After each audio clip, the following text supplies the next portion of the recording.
Okay, good evening everybody, and we start again. I'm sorry we had some internet connection problem. So welcome to the Mount Shasta Weekly Zohar study group. Today we're changing our setting a little bit. We're doing a outdoor transmission.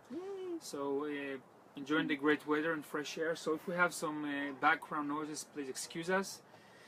But otherwise we should definitely be able to hear the recording pretty well. So today we're going to study the portion of two portions actually that are studied together in 1 week, which are Achrei and Kiddushim.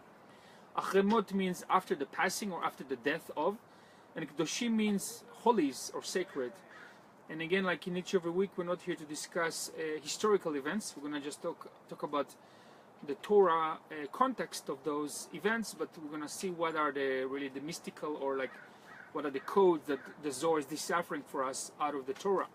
Now, before I study, I wanted to say a couple of words about a little bit about the intention of our study. Beside the fact that we're teaching here the teaching of the Zohar and Kabbalah, there's something I would like to emphasize, and I would like to have the intention to repeat it every week because I don't think I emphasize that enough. What I personally find unique in the way I share what I learn is the realization that we're here. The purpose of the teaching of the Zohar is to remove pain and suffering from the world. But as it is taught in many different Kabbalistic circles. But when we talk about removing pain and suffering, we're not just talking about removing pain and suffering just of humans, but also removing pain and suffering of animals. This is a very, very big part of what we teach here. I know for those of you familiar with Judaism or not familiar with Judaism, there's a lot of elements. There are certain elements that are part of the rituals. They eat animals, sacrifice animals, etc., or animal products. Based on my personal understanding from my studies and the investigations I've been doing for the past over 10 years about my understanding of the Zohar and Kabbalah, what I'm sharing with you is a more maybe different approach than some people teach transmit this information, but it's more about realizing this information for just not for the sake of our own personal growth, but also to remove the pain and suffering of animals on this planet. There are numerous spiritual references in the Zohar and many other spiritual teachings why humanity's evolution is intimately connected to our compassion to animals.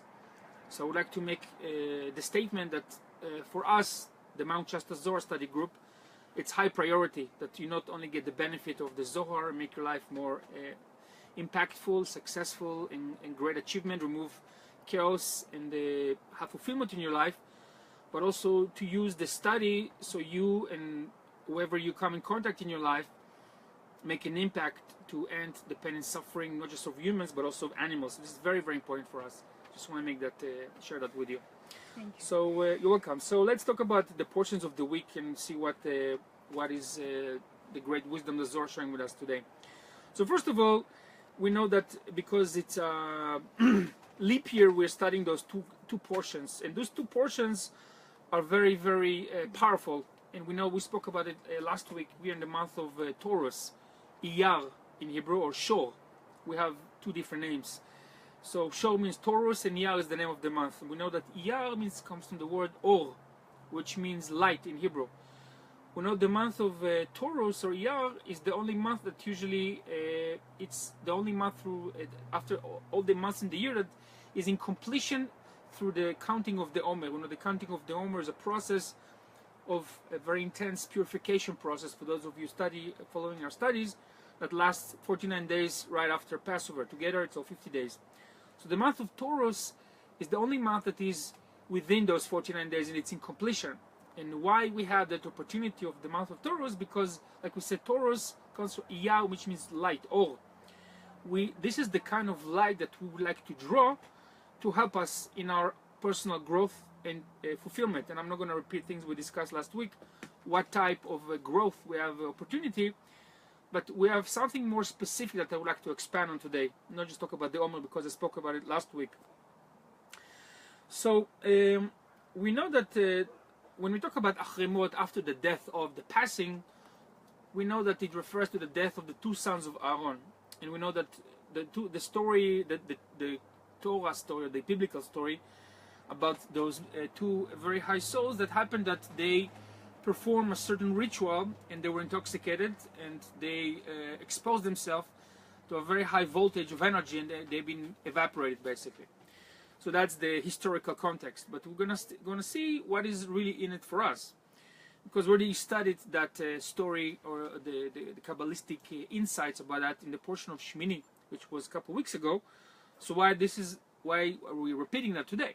Okay, and what is the relevance of those two, the passing of two sons? What is their representation for us, and what happens after a death? What kind of death are we talking about, and what kind of life we're talking about? Because we really want to understand what is really the meaning of life according to the Zohar. This is what's the great secret here for us. So this is in terms of Achrei. So when we talk about Kiddushim, we know that Kiddushim talks a lot about laws, what it means to be, how we can incorporate, live life of holiness and sacredness, not to be like a priest or like a nun or those terminologies, but how we can align ourselves with a higher purpose in our lives. And there's a lot of laws it's talking about. The most important law is Ve'ahavta l'recha kamocha, translated in a very rough form, love thy neighbor, so to speak. But it's more than that. So the Torah tells us about the Israelites. They were in certain predicament. And in the story, the Torah, it talks about that when they were in that predicament, very tough situation, they didn't have water. So we know that water in Kabbalah represents wisdom. And that's going to lead us to what is the energy is available, or what is the healing attributes of water when it pertains to wisdom. So when they were lacking water, they were in great distress. And the Zohar is telling us that the answer to their distress, or the healing to their thirst, was Ani Hashem Rofecha. Ani Hashem Rofecha, it means I am source, your healer. Acronym of Iyar this month. So that's leading us towards really understanding when we talk about true healing in our lives. We know that unfortunately a lot of in some circles in Western medicine, when you go to the doctor, usually the nature of the medicine is only to cover the symptoms. It's not going to the root cause. So the Zohar is teaching us a profound wisdom. What does it mean to really go to the root cause? What is the root cause of everything? So that have to do with the name of the tetragrammaton, the Yud Ke Vav Ke. We know that in Kabbalah, the name of Yud Ke Vav Ke pertains to what we call the unpronounced name. It names that we don't pronounce. Some people say Jehovah, but it's not the right pronunciation. It's Yud Ke Vav Ke. Now Yud Ke Vav Ke is made of 4 letters, and we know that each and every month there's a different combination of the Yud Ke Vav Ke. So the combination of this month is Yud Ke Ke Vav. What's the acronym? The acronym is Hithalel HaMithalel Haskel Vayada. What does it mean? It means, very rough freestyle translation is, the glorifier shall glorify and gain knowledge. What does it mean? It means that this month real healing, we have access to a very profound wisdom. The Torah is actually telling us, if you have a headache, study Torah. If you have toothache, study Torah. Which means everything, any malady that is expressed in our lives in physical form, it always goes back. There's some kind of a spiritual cause. Even if you have, let's say, if you have a headache, if you go back, you understand maybe your headache is because you eat too much sugar. So if you study why the dangers of sugar, then you know to avoid the sugar, because knowledge, like we say, it's power. Okay, now let's talk about what is the essence of knowledge and how we can really utilize. There's a quote I prepared for you from a great book called Dweller on Two Planets. It's an amazing book that talks about the history of Atlantis. It's an amazing book, but there's a really great quote there, and it goes like that. There is saying whose origin is dim through lapse of time, to the effect that knowledge is power. We all heard that knowledge is power. Within well-defined limits, this is a verity, this is truth. If behind the knowledge lies the requisite energy to realize its benefits, then only is it a true saying. Which means knowledge is real power if we really understand how that knowledge is effective and how we can use it in our lives. Otherwise, it's just philosophy. Like we cannot just, like we say, somebody said before, to know and not to do is not to know. So really want to understand that there's tremendous knowledge that we're going to talk some of it today, as much as we can cover, and how we can really use that knowledge. And again, we are so we should feel so grateful that we have the merit to receive this knowledge and great wisdom from the teachings of the Zohar today. That's a great place to start with appreciation. We're going to talk a lot about awe and appreciation later on. So this in these two portions, there is a tremendous plethora of healing energy. We know that the Zohar, it's not just you study intellectual wisdom, so you have some tools, and then you take some actions. We know that the actual reading and pronunciation of the Aramaic texts convey very powerful light. I can say from a first-hand experience, and I think many of you, whoever is watching that video, and been studying Zohar on a consistent level, you feel that there's some kind of a transformation that's happening. It depends on the intensity and how much you're really committed to that, but there's something that happens. It's really hard to explain. I can speak from my own personal experience. The purpose of the Zohar is to not just to teach us the wisdom, but it's also to purify our soul. In other words, it's more to purify our connection to our soul, because our soul is purified, it's pure already. But there's some kind of a connection that has to do with our consciousness, with our tikkun, or what we call karma. And there is some refinement process that's happening when we study the Zohar between us and our soul. So that healing energy is always what we're talking about, but even more so in this month of the Taurus, the healing energy. So these two portions, when they are combined, they're those two portions of Achrei and Kiddushim, they're very concentrated dose of the healing energy of Iyar. And how does it work? We know that in each and every Torah portion there is a certain number of verses, and it's never a coincidence why there's a certain number of portions and what's the relevance. So the number of the verses in Achrei is 80. 80 in Hebrew is Pei, the letter Pei.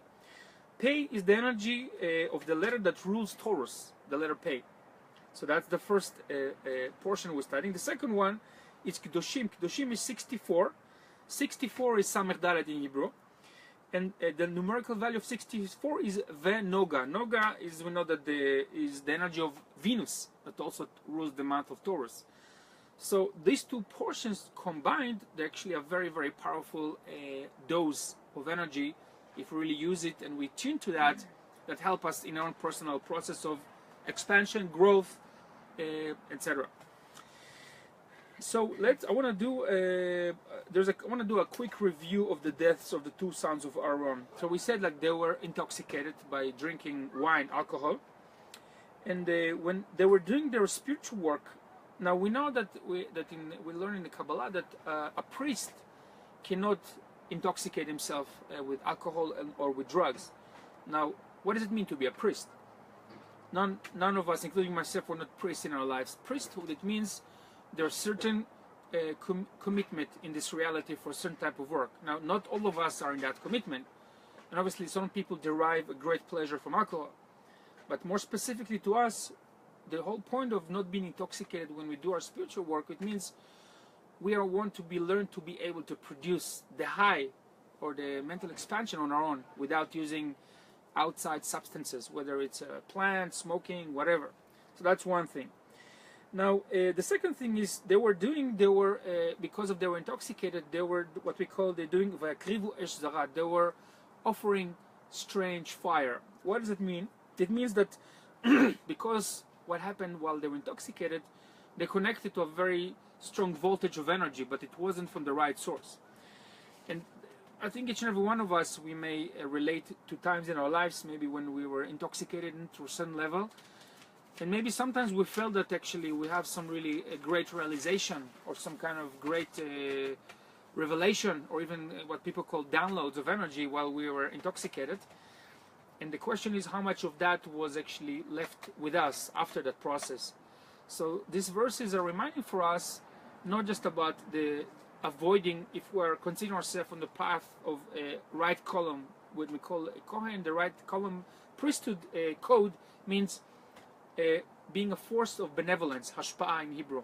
Hashpa'ah is a very important word because the word benevolence, hashpa'ah in Hebrew, comes from the word shefa, which means abundance.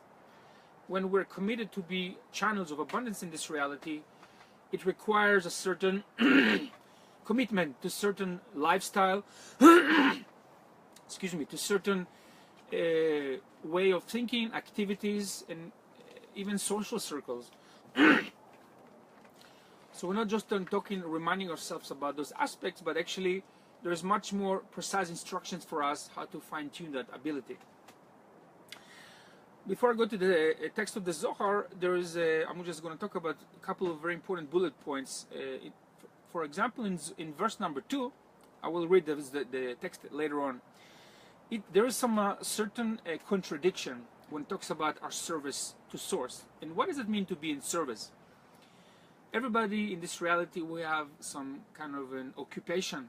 Whether you are doing this work or other type of work, there is some kind of an intention behind what we do.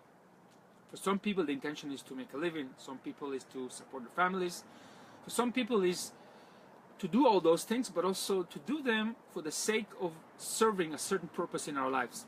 And ideally, we all want to attain that level, that whatever line of occupation we do in this reality, and there is no occupation that is better or worse than the other, whether you're a gardener, a driver, a chef, an artist, a politician, whatever it is you do, you can do that if you choose from a sake of service. Service of what? Serving the whole.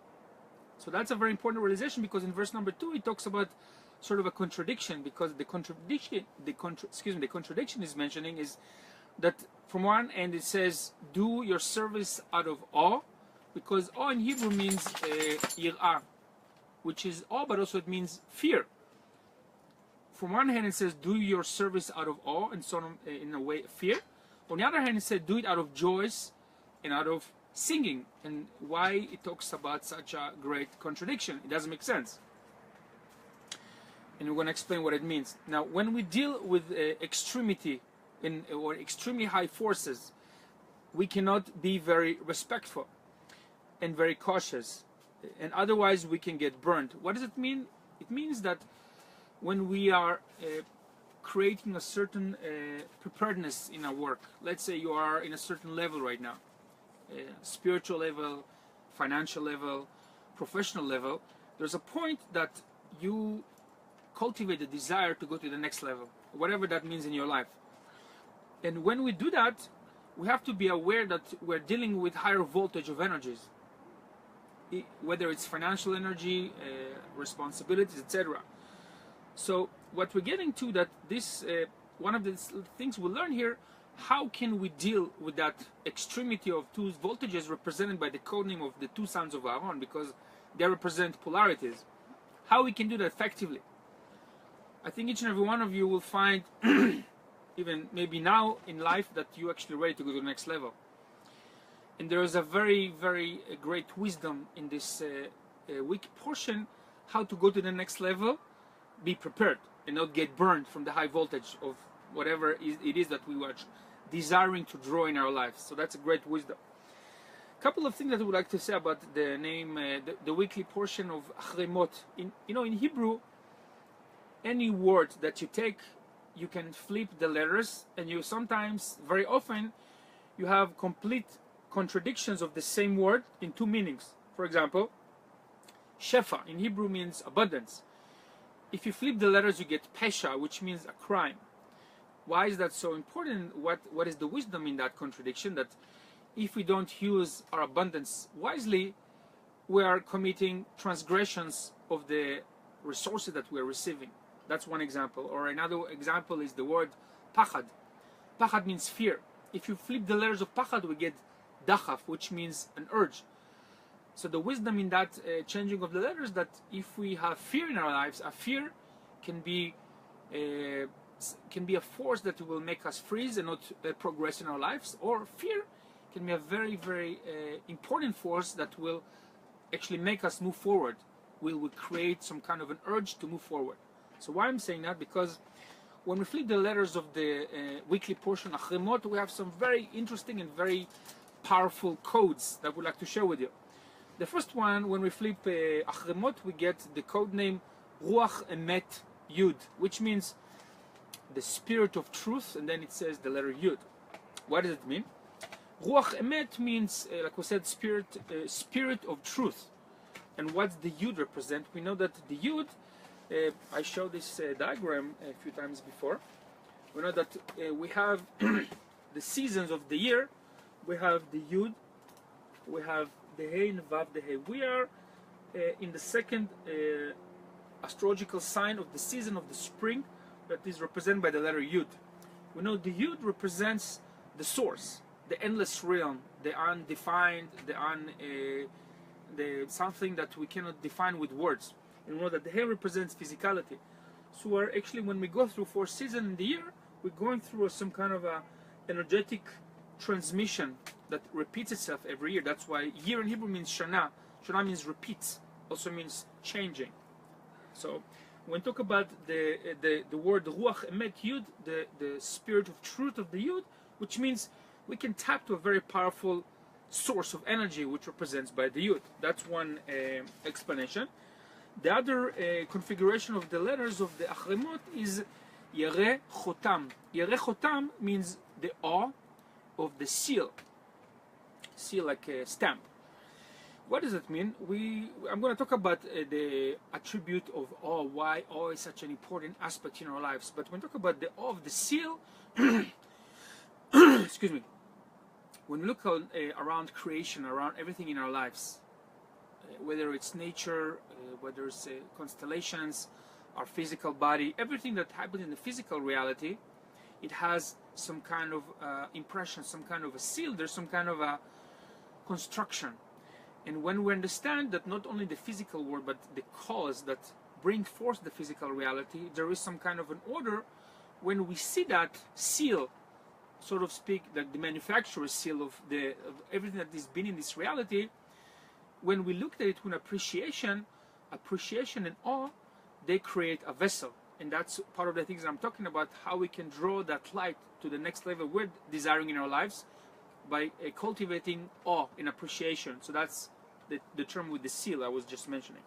Another one which is very extremely important, the letters of Achremot is, we can break it down into 3 words: Or, Met, and Chai.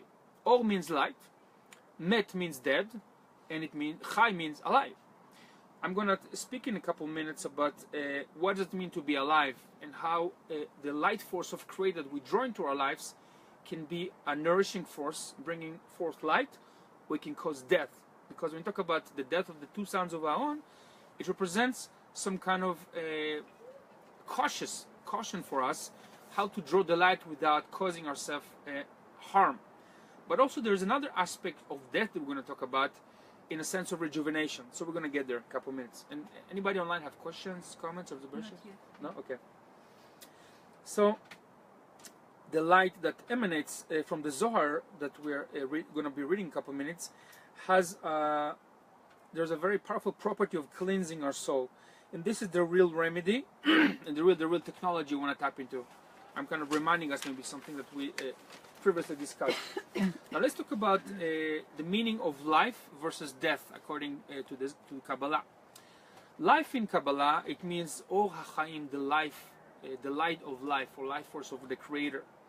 When the life force of Creator clothes itself within the vessel, and when we talk about the vessel, it's each and every one of us. When we have a desire, the desire that we have in our lives, whatever level of desire, like some person have a desire to study music. Another person want to study music so they can write music and share it with the world. So there's different levels of desire, and that desire, it's what we call the light that clothes itself in the vessel. Now, how much we want it depends on us. There is no limitation how much light we can draw. So when we talk about the life force or the life of light, it's the clothing of the life force of the Creator within us, within the vessels. Okay? So there is a light force which clothes itself in the vessel and brings life to it. In other words, we can cultivate a certain desire that brings life to us. And when we talk about brings life, there is a pleasure. Now there is also another light that can kill it, and this light is defined as pleasure, but not from the right place. In other words, when we cultivate desire in our lives to draw light, is because, like we discussed previously, we want to receive pleasure. the purpose of us being created in this reality is to draw light so we can experience pleasure. We know in Hebrew the terminology is matrat ha'briya la'ativ lanivraim. In English translation, the purpose of us being created is so we can enjoy the creation. Now, when I was reading these two examples, is that one light can bring life, and one light that we draw can kill it, which means there are different two kinds of pleasures that we can draw in our lives: the right pleasure and the wrong pleasure. And we're going to see what's the attributes of those two pleasures. Now, most people associate pleasures with life. They say, "Well, I'm having the good life," right? They say, "Oh, I'm going to, for example, I'm going to a cruise, having shrimp cocktails, buffets, different activities, the good life," right? Some people, they define life as physical pleasures that they can attain. That's their definition. And these people, this awareness, these people, they believe that the more they enjoy those physical pleasures, the more life they have. Now, we know that some pleasures we derive can benefit us. When we talk about benefit, these are spiritual pleasures. And when we talk about spiritual pleasures, these are the kind of pleasures that we have to make effort. So, in other words, if you meditate for 1 hour, you derive a certain pleasure. But some people, they like to take a pill or to smoke something to receive the same impact. Now, what's the difference? It's huge difference. The difference is that when we make effort and we can actually contain the light and hold it. When we don't work for it and we do it with what we call external sources that we discussed earlier, we're receiving the light, but the light does not stay with us. That's why the term my teacher uses a lot, high and by. So we receive the light, but the light does not stay with us. So we know that, so like I said, those pleasures that we draw without putting an effort, they can actually harm us. And mostly these are physical pleasures, but there's actually non-physical things like looking for pride and admiration from people, for example. Some people, for them, they derive their pleasure in life from receiving admirations. If you look at the celebrity culture, that's a great example. That certain people, they achieve fame and some sort of celebrity status, and they are receiving their nourishment from being celebrity. So that's a very negative force, because again, we're depending on something from the outside to sustain us, and that's a wrong form of pleasure. Now, the more we get used to immediate something we receive right now, I want it now, the more we get used to immediate pleasures that give us instant gratifications, the less likely we will invest in going inwards and deepen our wisdom of truth. We now believe especially in the Western world, we live in the culture of instant. Everything has to happen right now. So unfortunately, if we don't, for those who have not the opportunity to expose themselves to these teachings, whether it's Kabbalah or Zohar, meditation, and very ancient teachings, and people are living in those vicious cycles of running from one pleasure to the other. So there's a very, very little chance that those people actually will cultivate the ability to live life that are not shallow. And very often something, God forbid, happens in their lives, very unpleasant, and they cannot deal with that because they did not build a vessel to deal with things, but more often to realize what this reality is all about. And we're going to talk about, when we understand what is the reality, in couple of minutes, what are where are we going with this reality, each and every one of us called humans. So know that continuing this explanation, if we live life that are very shallow, we're just dealing with the external things in our lives, like with our external appearance, physical pleasures, fame, all those things. This is what we call living life, reality that has the perception of the klipa. Klipa means a shell. And we are encouraged to not to live this kind of lives, and we want to actually connect to the fruit, the inner content of this reality. We talk about those terms a lot in the teachings of the Zohar, because it's critical to remember the ratio and the relationship between those two types of awareness. When we talk about physical external reality, we call it the 1% reality. Even quantum physics has proven that many times or many years ago, that this physical reality is pretty much everything is mostly space. So we want to learn to connect to the content, which is the 99% reality, and that's where we're going with this study today. Now, when we talk about the clothing of the light force within the vessel, that life force in Hebrew is called chayut. Chayut means liveness. Okay, so there's two types of that. The first one is called chayut shel haratzon, which means the liveness of the desire of the vessel. Okay, so when we talk about chayut shel haratzon, for example, I have a desire to be an artist. So for me, the liveness of my desire is to be an artist, and each one of us, we have different types of chayut. Basically, these are desires that drive us in certain occupations, activities, because we receive pleasure and we feel fulfillment from them. So that's one. We call it chayut shel haratzon, the liveness of the will or the desire to receive. The second one is chayut shel haor hamitlabesh baratzon, which means the liveness of the light force that clothes itself in the desire. Does it make sense? I'm going to repeat again. The first one is the liveness of the desire, okay, which is what we call its form by the eye. We have different eyes, so your desire and your type of desire is different. Okay, so that's a variety based on your personality, where you're born, your background, gender, etc. The second one is what we said is the liveness of the light that clothes itself in the desire. The light does not change. So each and every one of us, there is clothing. We know that force, life force of Creator has no shape. It has no form. But it clothes itself in physical reality. We call it olam. The world means olam, which means it's concealed. Why? Because the energy that is clothed in this reality is concealed. But the energy itself is one. Okay? So these are very important terms that I'm going to go deeper. Now, we must remember that we are here, like we said, to enjoy. Our purpose in this reality is to enjoy creation. Okay, we are not here to be martyrs or to suffer.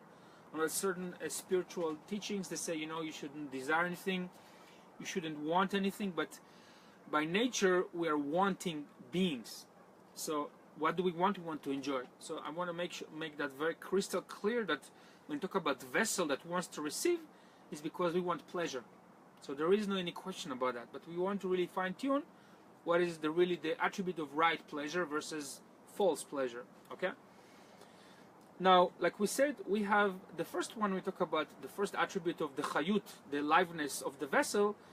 It's called in another expansion is chaim mitzad hakli, which means when there is liveness of a certain desire. So like I said, let's say I have a desire to be an artist. So there is life that coming out of that desire. So I'm creating certain occupation, I'm doing some kind of work, I'm creating artwork, etc. So this life of coming out of my personal vessel, which is individually different from each and every person, this is called or chasadim. Or chasadim means light of mercy. Now this type of life is what we call is the correction of each and every one, is our karma. So I chose to be an artist because that's my karma, and there's many reasons why I chose that. Or you choose to be an artist, or you choose to be a chef, you choose to be an actress, you choose to be a dancer, whatever. That's your path. That's your karma. Okay, there's no right or wrong, but that's a choice. Okay, so that's what we call the first aspect. The second one is the life, is what we call chaim mitzad hitlabshut haorot bakli, which means the life of the clothing of the lights within the vessel. And that's what we call the or chokhmah. Now, or chokhmah is the purpose of creation. So we have here life, by definition, that have two aspects, but actually these are two steps. So the first step is what we call the life of the vessel itself, which is our karma. The second one, or which is our path. The second one is the purpose of creation, and that's the second step. Now, it's very important to understand that the first step, the Or Chasadim, must always come first, prior to Or Chokhmah, which means our path or our karma or what we do in our lives is always first priority. Before we say, okay, I want to live my purpose as a high being, as a spiritual being, which is our purpose. By definition of Adam, Adam means Adameh, resembles source. So the first step is actually to fulfill our karma, to do our tikkun. You cannot put one before the other. You cannot say, it's more important to me to fulfill my purpose, and I'm just going to deny my karma or my tikkun. It doesn't work that way. So it's very important that we actually acknowledge that pleasure that we derive from the life that we create with our personal tikkun or karma. It's very important. Yes? There are people, they still don't know what their karma is. That means they don't know even their dreams, you know, what they want to do in life, you know, if they want to be artists or chefs or many other things. They simply don't know, and they are going through kind of pain. And why I'm here, what I'm supposed to do. Okay. So how we can support and help people in this place that, okay, I don't know who I am, I don't know what to do, I'm just working or doing whatever I need to do. And yeah, that's the question. Actually, excellent question. So if any one of those people are actually right now in this recording on this video right now, you're more than welcome to post your questions. But to answer to your question is, the first thing we can do to fine-tune our karma, what is our work in this reality, is to use the energy of the Zohar. Excuse me, like we said, the Zohar is a tool of purification. Purification of what?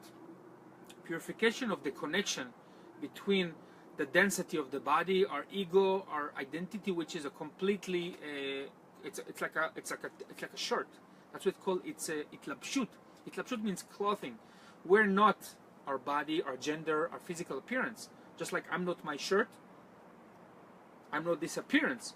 So when we talk about purification, is that we can actually connect to our personal line to the soul, so we can understand really what are here to do. And the Zohar is specifically designed for this purpose. Just like in your body, each and every organ, they are very clear what their job. The heart does its job, the liver does its job, the brain, the saliva, the skin, the muscles, everyone, each part knows their exact purpose.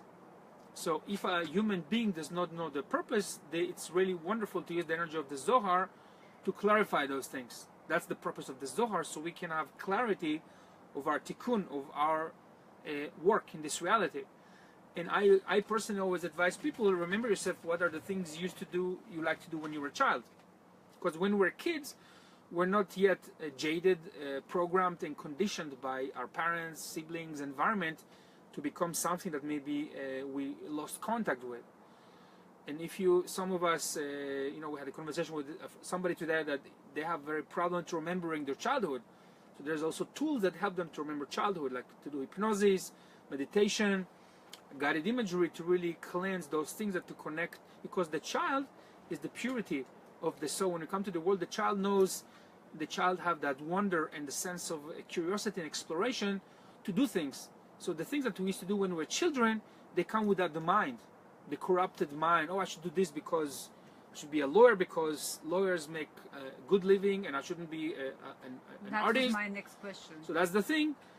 These are mental conditionings, because if you say that lawyers make more money than artists, I can give you many examples of artists make more money than lawyers. So we know that scientifically, when you have one experiment that proves itself, it means it can be repeated. So it's not absolute truth. However, when you say about the artists that make living, etc. Right. However, we know that most of the humanity, many people, they know their dreams. Let's say, some can say, I just want to be a musician. However, today I'm just waitress, or I'm just working in a bank. So most of the humanity live like that. I don't know if most, I don't know, I don't want to say most because I don't have statistics, but I always like to use the example of J.K. Rowling that wrote Harry Potter. Single mother, living on welfare, suicidal, she wanted to kill herself quite a few times. Amazing story, and still, with all her circumstances, she never lost contact with her creativity and creative writing. And none of us, we know what is the process we have to go. She have to go through a certain process that she have to suffer for a certain amount of time, and then she had the breakthrough. So we don't know the timeline. We don't know how long, if we're going through the difficulties, because a lot of artists, like successful Hollywood stars, they started like also doing a waiting job, or even other very non-pleasant roles to become who they became. So we don't know.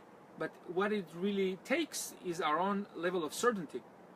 Like I gave example of a company I don't like, but the person who started company, his story is very unique because the founder of KFC, again, I'm not vouching for the company, but his persistence to become a successful company at the age of 60, it has to come with a lot of determination and following his vision. I hope they will turn to serving vegan chicken very soon.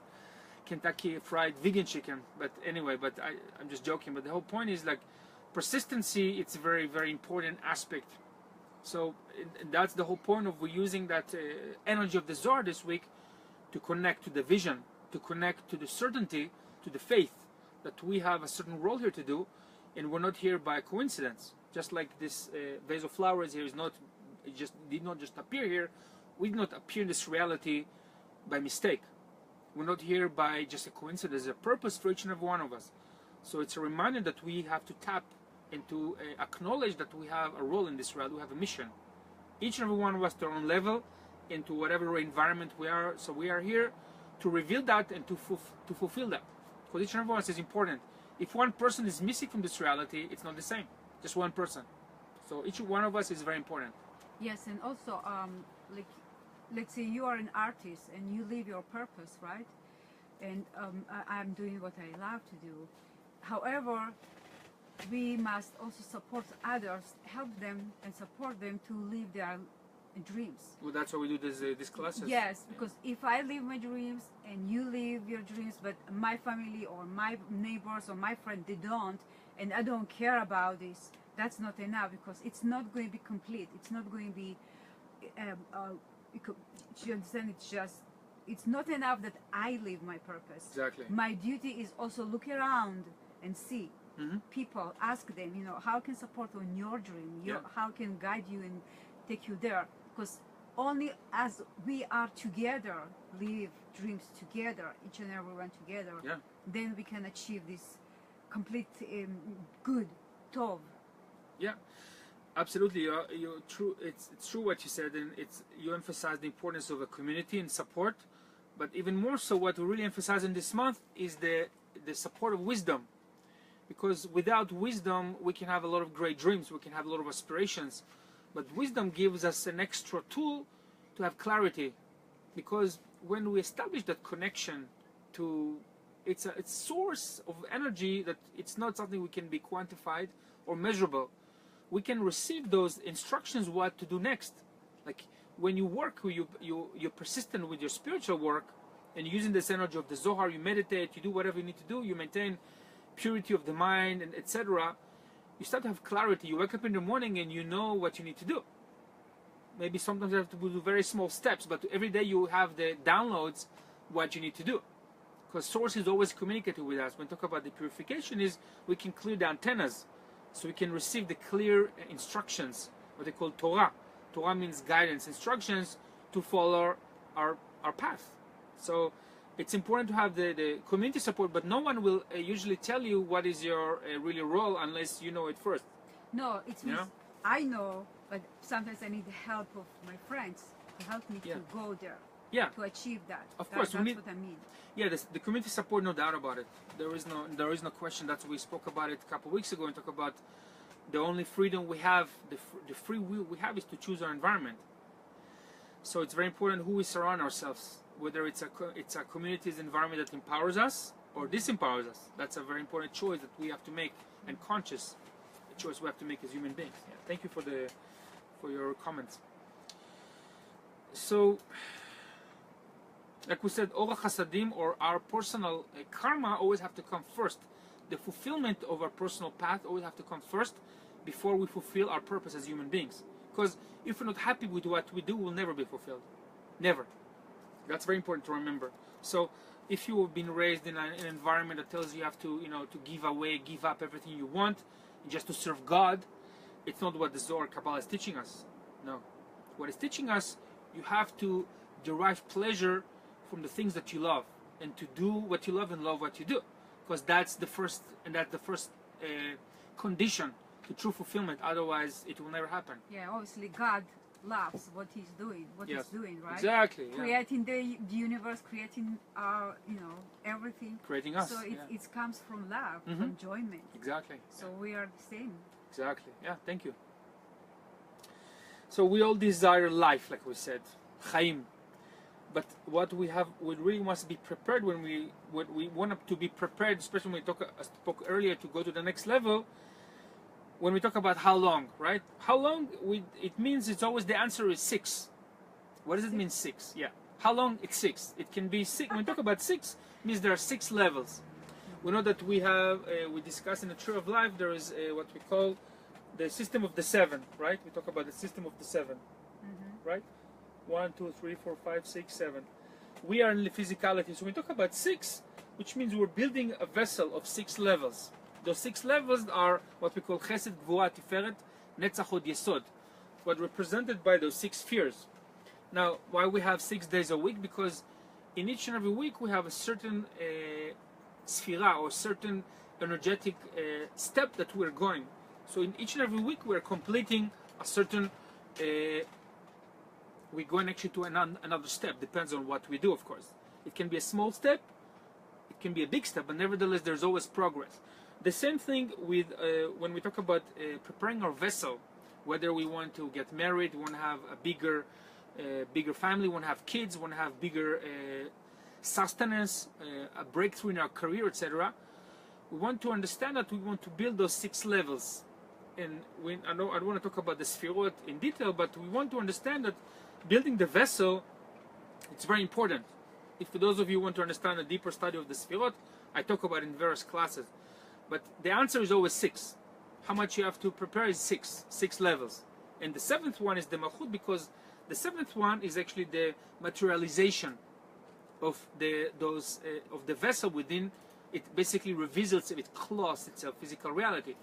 So if J.K. Rowling was working so hard on her novel, sending that to many publishers, the reason it was not revealed until a certain time, because it was going through those 6 levels. So everything that, yes? How do we know that we achieved 6th or 5th or 4th? It's a good question, because usually we don't.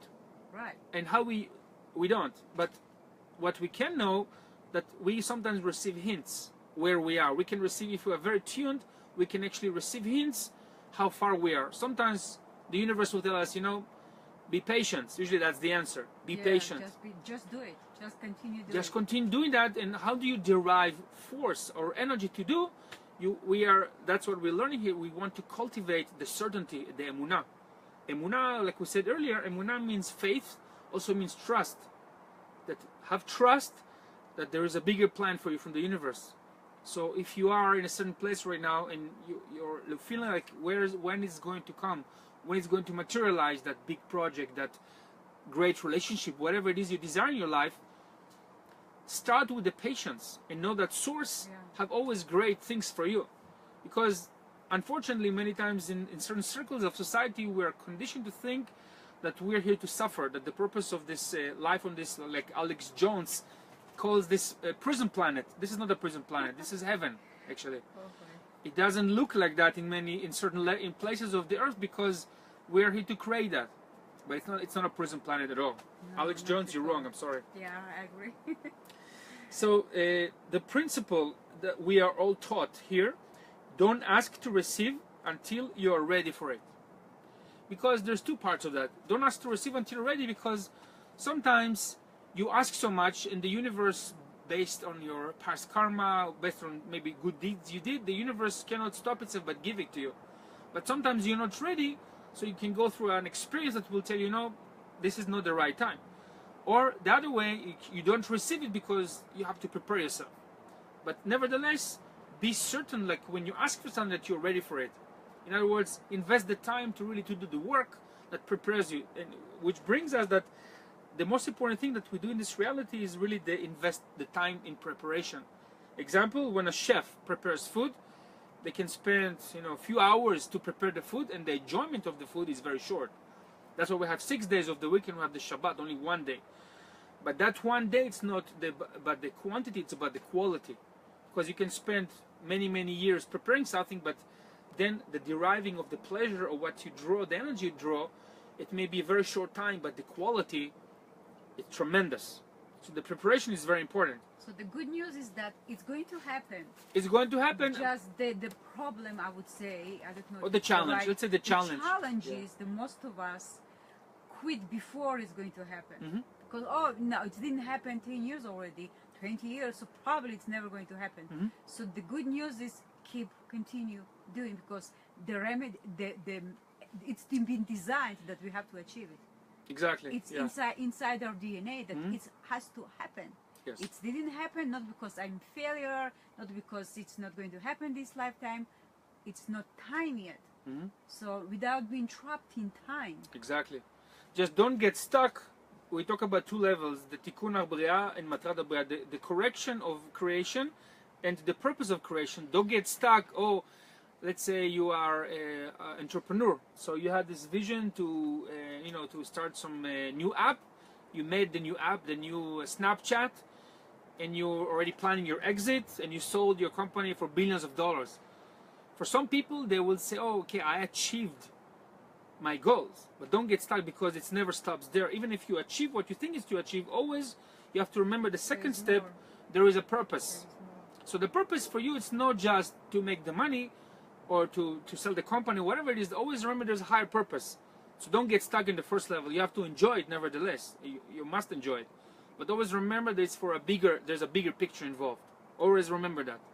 So that's why we never can be satisfied just achieving physical goals. There always means to an end. And the end is never physical. Just remember that. It's very important to remember that. Okay? Never lose that realization.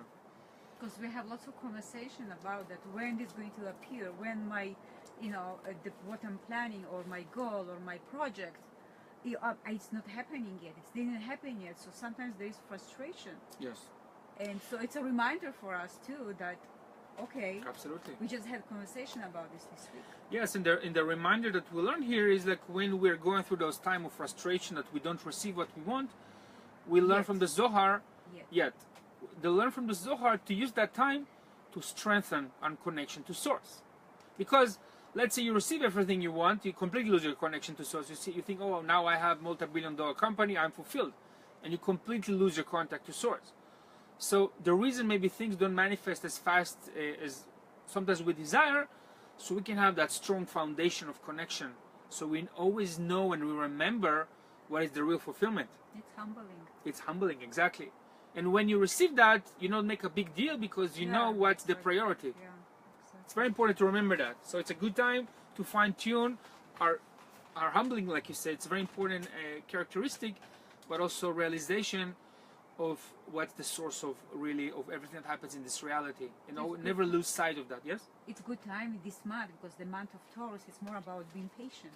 Oh yeah, Taurus very patient. Very patient. Yes. So actually this month is helping us to be more patient about it. Yeah, exactly. Yeah. And I should not have a moon in Taurus. So so maybe it's good for me to remember that I have moon in Taurus when I'm losing patience. And jump into the Scorpio mood. Yeah. All right, so let's continue. How are we doing with the time, by the way? 1 second, please. And it's 9. It's 9. Okay, we have some little bit more before we go to the Zohar. Anybody have questions online? No. No. Okay. So really, what we talk about when we talk about the preparation, the real essence of life is the preparation, is the action and the work. Okay, the fruits is not the purpose of life. It's really what we do. The process is really what matters. So we're always in continuous work, continuous process, and this is really what it's about when we create a real vessel, because we know that we're not here just to experience physical reality. We know that there's many different dimensions, but before we want to go to connect to higher dimensions, whether we finish this life cycle on this planet or maybe we attain a higher consciousness, we need to understand that this existence as physical reality is the lowest density, and preparation for the highest level is really what we are here to attain. So whatever line of work you are, remember that this is not the final. It's not the final goal. There's always something higher. And we are also told that the Zohar is using a term called Rasha. Rasha means Ratzon, which means evil person, which is an acronym Ratzon Shel Atzmi. The Zohar says that evil people, and we talk about evil, is the definition of evil according to Kabbalah is selfish. in the Zohar calls evil people, they are dead while they're alive. So you can say, how come I saw this very evil person? They look so, they have so many things, they look so fulfilled. But don't get, first of all, never get confused by what you see with your physical eyes. That's the first thing. The second thing is, the most important thing is to see beyond the physical appearance. And why is that? Because a selfish person by nature, they just want for themselves. And because they receive pleasures from the wrong place, from the wrong sources, the light never does not stay in the vessel. So if a person, for example, let's say, I'm using the example of a celebrity, whether it's a Hollywood celebrity or any other celebrity, some celebrities are actually very, very conscious people, so they don't derive their fulfillment from being a celebrity. They use their celebrity status to influence other people. Some celebrities are very wise, they're very influential, very, very well spoken, and they use their influence, like Tony Robbins, for example. Amazing, very wise human being. He's a celebrity, but you never sense on his the way he talks and his personality that he's doing that because of the ego. Well, his mission is to empower people. His not mission is to derive ego trip from other people. But I want to give the negative examples. I think we know who they are out there. Yeah. But I hope they will evolve. So I'm not saying bad things about being a celebrity. It's a wonderful thing, and it's good to be influential if you use that to empower the people. That's why it's given in the first place. Yeah. I actually I put a quote, something that my own realization about what is the meaning of billionaire. My definition of billionaire is a person, is an individual that makes a positive impact on the lives of billion individuals, humans and non-humans. In other words, my understanding, if you really want to be a billionaire, first of all, each and every one of us can be a billionaire. If we realize that we can influence billion lives.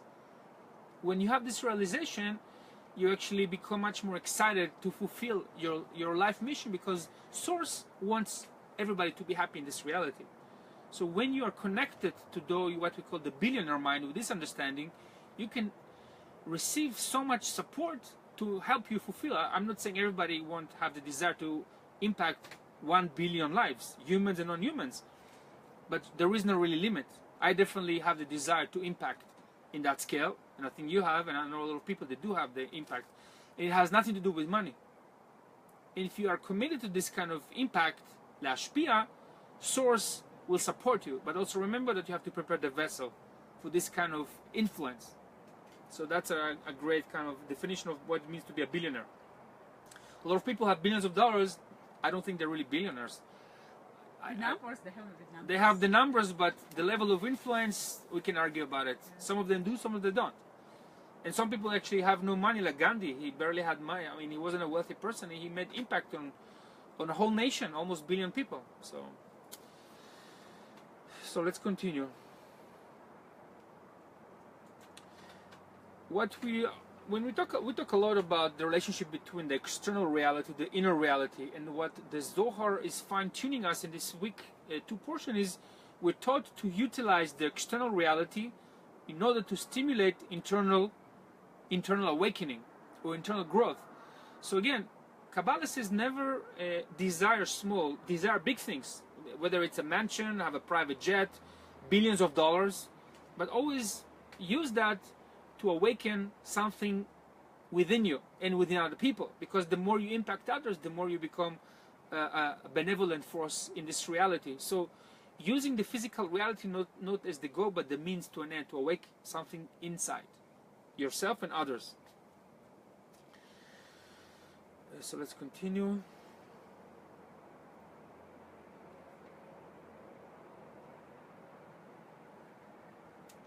Now, in order for us to connect to the truth, we must be willing to die. Now we talk about death. What does it mean to die? What is death, according this week's teaching? First of all, don't be alarmed. We're not here to encourage suicide. We don't talk no, we talk about different death. To really connect to life, we want to be willing to be going through a personal death of the false desire for the self alone. In other words, to recognize within us the false I that have. I'm not saying it's a bad thing to have an ego. Ego is very important, because the ego is, when you wake up in the morning, says, I want. So it's not a bad thing. We all have egos. but there's certain ego that we want to basically let it go. That's what's called the death. Okay, so we want to really be able to what we call in Hebrew hitbatlut. Hitbatlut, it means self-depreciation of the false self, which means we are recognizing a false self and we're willing to let it go. And that the Zohar compares that to being like an embryo within the mother's womb. So when we have this realization, the embryo means that we are connecting directly to source. We receive the nourishment without the false elements that we may be cultivated through a certain lifetime. It's not an easy thing to do, and I'm not saying you let go of your desires, but I think we want to have spend some time each and every day of self-assessment to look at our real desires, what kind of desires we really have. Because if we're not willing to let go of the false desire, to let them go, but to go through death, we can never really connect to the truth. That's very important to remind in this week. So the more a person insists to desire pleasure from false external sources, the more they accumulate misery and never be fulfilled. If you, again, I speak about it a lot in our classes, that one of the negative aspects of living in the Western civilized society is we're bombarded with stimulation all the time. And very often people become so miserable and don't understand why there's so much depression in this society. Why the depression? Because the fulfillment, or the false fulfillment, it accumulates, and people don't feel how they're kind of living on empty batteries. They're going today to this party, to this cocktail, they watch a movie, then at night they watch their smartphone and they're on Facebook or whatever social media. The next day keeps repeating, but in the background the lack of fulfillment accumulates until it hits a person and they feel completely empty, completely meaningless. So we don't want to come to that point of awakening one day or some point in our lives and feel completely like there is no meaning, there is no purpose. So it's important to understand that the false fulfillments needs to be eradicated. I'm not saying not to use everything that I listed, but remember that these are not the real sources of fulfillment for us. Okay. Another thing I want to talk about is when we talk about going through the death of the false self, it's basically when we go through that, it's a process of we are giving a birth to a new self, or more refined self. And there's actually a process that we can receive a lot of support. According to Kabbalah, it's called impregnation. What does it mean? In Hebrew, it's called ibur. There is amazing teachings in Kabbalah that we can, beside the fact that our soul going through a reincarnation into this reality, we can receive support of certain souls that will help us in our work. And the Zohar, in the book of Shara Gilgulim, the Gate of Reincarnations by the Achrei, it actually states that we can receive up to 3 different souls that can help us, including ourselves. It's going to be 4. We can receive extra help from very high souls depending on our level of attainment. Now, what kind of souls can we draw? The souls that we can draw, they are going to be in resemblance of form, or shivui tzura, to whatever work we do. We know that when say in Kabbalah, when a person wants to purify themselves, they get help. When a person wants to defile themselves, they get help too. So when we're committed to a certain path, and let's say you want to be committed to the teaching or the study of the Zohar, you can receive help from souls that was their purpose as well. And you choose them. Sometimes you don't choose them, sometimes they choose you. It's not necessarily you choose them, but you connect to a certain quality of souls. So because we are study Zohar and Kabbalah, we can draw, each and every one of us, certain souls that was their quality. These are very, very high and powerful souls. Who are they going to be, we don't know. Each and every one of us, according to our vessel and what kind of energies we can handle and deal with. But nevertheless, we can draw very high souls. So those souls will only attract themselves depending on the quality of our awareness. And the desire. If a painter wants to be a really good painter, he can draw the energy of Leonardo da Vinci or Michelangelo, or musician can go out and draw Mozart. Yeah, exactly. So it's the level of desire we have. Exactly. In the spiritual teachers, spiritual masters. Yes. So this is called in Hebrew ibur. It means impregnation. and it's a brief. There's a beautiful teaching about that. If you want to read it, it's in Hebrew. I don't know if they have the translation of the books of the Achrei to English, but if you read Hebrew, there's amazing teaching about that process in Sha'ar Gilgulim. You know, so it talks that each and every one of us, our soul, we're not born. We're not the same in this reality. Some of us have certain karma, and the other ones have other karma, and we come to this reality with what, you know, there's a term called tabula rasa. We don't come here as a blank slate. We don't. Yeah. We come here with certain luggage, karmic, spiritual, energetic, etc. And we all forge from different aspects of soul. We know that the high souls are the Israelites, not the Jews, not the people from Israel. But the high souls of attainment are the Israelites because they're aligned with Source. Now, I'm not saying nobody here to decide who is Israelite or not. The only way for you to understand, to realize your level of soul is depending on your desire. If your desire is in a certain level or in another level, higher level, it means that that's how you can identify or you can recognize the level of your soul. And there is no limit how much we can grow. It's not limited. How do we know? There can be lots of Israelites that they are in deep sleep. They don't even know that the Israelites, they don't even know that they have, they have no desire even to wake up. And unfortunately, when people don't have desire to wake up, the universe always very gently pushing us. If we don't, sometimes not so gently. You know, in the military, we used to have sometimes, you know, it's all about working in teams in the military. So we have to wake up at a certain time in the morning. There was a guy in my in my training that we had to wake up a certain time in the morning. And we, first of all, he had always a hard time to wake up. So first of all, we come very gently. We shake his shoulder, and then we maybe remove the blanket, and then we make some noise. But if he didn't wake up, we took a bucket of water, and we woke him up with a bucket of water because we have, you know, we have a schedule. The same the Creator. So the universe sometimes needs to put a bucket of water on us so we can wake up.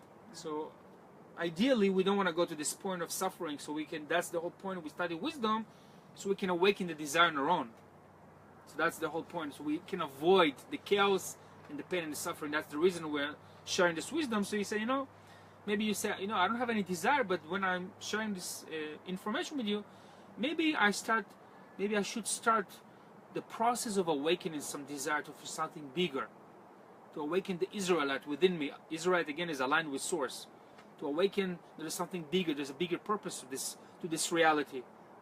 To the what we call the Maya, the illusion that we perceive with our physical senses. And sometimes it's happened in opposite. We have resistance to this knowledge. I used to have this before. I was so I didn't want to go there. I didn't want to even listen and learn this. See, and it just needs to see why I have so much resistance. And how it was awakened? How did you let go of the resistance?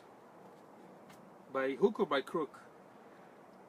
Well, I let it go because I was curious. I said, okay, let's try it. What can happen?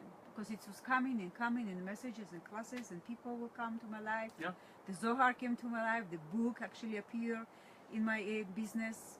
Somebody just physically brought the Zohar books in my business. So but in what point of life were you at that time? Were you like living in bliss, or it was a challenging time for you? Very dark place. So very there you painful. go. Very so the universe always gives you the remedies before big chaos comes to you. But we have to be able to listen to the signs. Yeah. That's why wisdom is so critical in our lives, because something going be in front of our eyes, we don't recognize how precious it is, and that you were able to recognize that. But and I recognized through the person. I just wanted to be the same person that they brought the Zohar. I said, if this person is so bright and in so much light he has, because of this study, I would love to study. So actually the person was an example for me. It's the quality of the person. The quality of person, the light and the smile and the brightness he had in his eyes. I just asked him, what do you do, what you study, what you learn. I would love to learn the same. So he said Zohar. So I said, that wow. So it's much more personal example of the person. Yeah, it was walking the talk.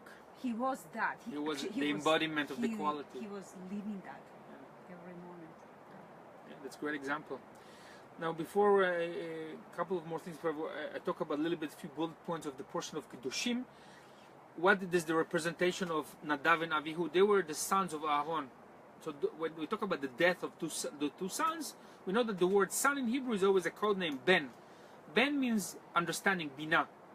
So the death of the Nadav and Avihu, that means the death of the understanding of polarities. 9:15. Okay, Nadav and Avihu, they represent two polarities in our life, right column and left column. So we look about the death of Nadav and Avihu is how we can prepare a vessel to deal with the next level, whatever we discuss, whatever it is in our lives, is we are eliminating or going through the process of death of those two polarities. In other words, we are using the middle column energy. Middle column is always Israelite. Not being too much right column, not to be too much left column, middle column. Balance. That's the Israelite. The balance means that we know how to handle the energies. Sometimes we have to use left column, the boundary, and we also know how to use the right column of the sharing. But we need them both.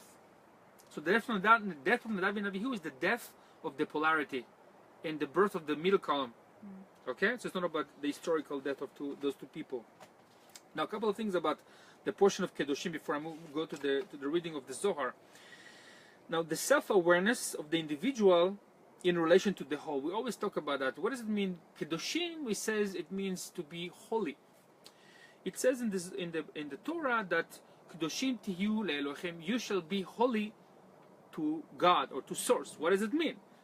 What it says, so if we look at life events and we look at challenges, for example, as we can see them as opportunities to get closer to our purpose, connecting to Source. And what is the purpose? To be sacred, to be aligned with Source. We know that the Source that created this reality is pure, is beyond our perception. So everything we're going through is to be closer, Adam, Adameh, to resemble that. So it means, but basically it tells us that we are going to be holy. So the Zohar have a discussion, is asking us, is that a decree that you say you are going to be holy? Is that a decree or command, or is that a promise? So the answer is, it's a demand and a promise. In other words, when we understand, that's what it means to be alive, to be an Israelite, the middle column, when you understand who created this reality, who created you, your soul, that something beyond words, when you understand how holy it is, that creates a commitment. If you understand. If you don't, you will be, like we say, by hook or by crook, you will realize at some point. Some people have to go through many, many lifetimes until they awaken and understand we're not here to be animals, we're here to be humans. So when we talk about demand, that's the demand. When we are awakening into realization, is demanding from us to act in a certain way. When it says it's a promise, it means we're guaranteed to be that way. How we get there, it's depending on us. So we're guaranteed to go back to that holiness of the same blueprint that created us. But that realization have to come from us. That's how we have the remedy before the illness. We don't have to be awakened by a bucket of water, by universe. So we are realizing that sacredness of the source that created us. Does it make sense? Okay. So that's why the Zohar talks about two paths, the path of wisdom or the path of pain and suffering. So we get to choose. Wisdom is the Torah, the Zohar. Suffering is life events. Nobody wants true suffering. Well, nobody wants, but some people say, life is chaos and that's how their life looks like. But we know that life doesn't have to be chaos. Not necessarily. Unfortunately, a lot of people, they awaken to spirituality when they go through a lot of life, sometimes very drastic and catastrophic life events. They start to see, like when they lose somebody loved one, there's somebody, they say, wow, they start to awake. Like I met a certain individual that used to be in the movie industry in Hollywood, and this person moved to Mount Shasta after this person had a very painful loss of her beloved, and that person awakened, and some kind of internal process started. But if that person would not die, maybe that person never would move here. There's many examples of that, but we don't have to go through that. It's not necessarily. If we start to utilize the wisdom, it doesn't guarantee we don't have challenges of people. People sometimes die. But nevertheless, when we have higher wisdom, life events, we draw different life events, and we have different tools to deal with them. Sometimes we can even navigate and we can avoid a lot of very negative things in our lives with the wisdom. So we spoke about cultivating certainty and faith. So why is that important? What's the tool we're giving here? The promise of becoming holy, there's a promise here, there's a guarantee. The promise to becoming holy actually gives us hope that we can reach perfection. Shlemut in Hebrew. Shlomo HaMelech, the King Solomon, Shlomo means Shalem. Means King Solomon is considered the wisest person ever lived, and he talks about him a lot in this week's Zohar in different contexts, but we can all achieve that perfection, that shlemut, that perfection. That's a guarantee. So that's the promise. So we can use that promise as a vehicle to draw hope. So if we're in difficulty right now in some kind of life situation, maybe some kind of distress, financial, relationship, job, whatever, just remember that there is a promise to reach perfection. And the tool we're giving to give us support is the wisdom of the Zohar. And of course, if we have that in the community, even more so. If there's a community that is based on those attributes, on those principles, it's even more powerful for us. It gives a lot of soothing to the soul, especially in tough times. So the study of this wisdom, it's a must. And we're still lucky today because we have social media, so we can actually utilize this information and bring so much light into our lives. Maybe some people, they watch news, so they might think that the world is going towards destruction, but discern your sources. Who you listen to. Exactly. When we realize that we have here a mission, each and everyone have a path and a mission and a karma to accomplish in this world, and this mission is given to us from Source itself. Source gave us the mission. He gave you that your talents, your skills, me, and each and every one of us were given this mission. And because it's given to us, we should, when we realize it, we should have the certainty that we can actually accomplish it. Because who gave us those desires? Source. So when we realize that, that should be encouraging for us. Source wants me to be successful in whatever path I'm following. Path that gives me joy and gives other people joy. So that certainty gives us hope, that emunah. And if we look, and if we lack certainty, God forbid, then we feel despair. And despair can be a great place to letting go of the false self. Because if we feel despair can come from mostly from lack of faith and certainty. So that's a good place to realize, to recalibrate our emunah, our connection and certainty.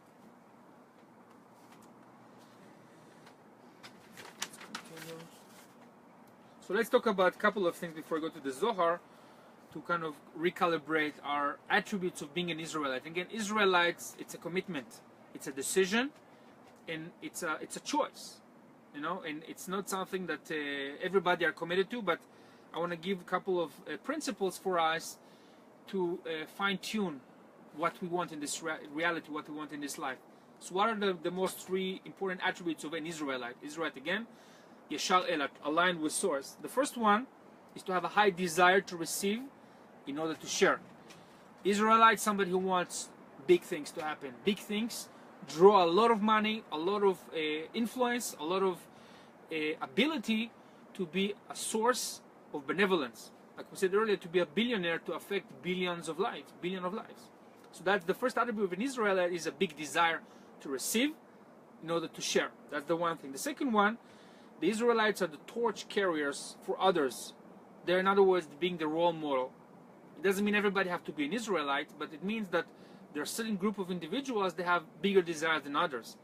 And they should serve, like you said earlier, to be inspiration for others, to be the torch carriers for others. The third one is the attribute of an Israelite is have the high commitment to serve Source for the sake of the whole.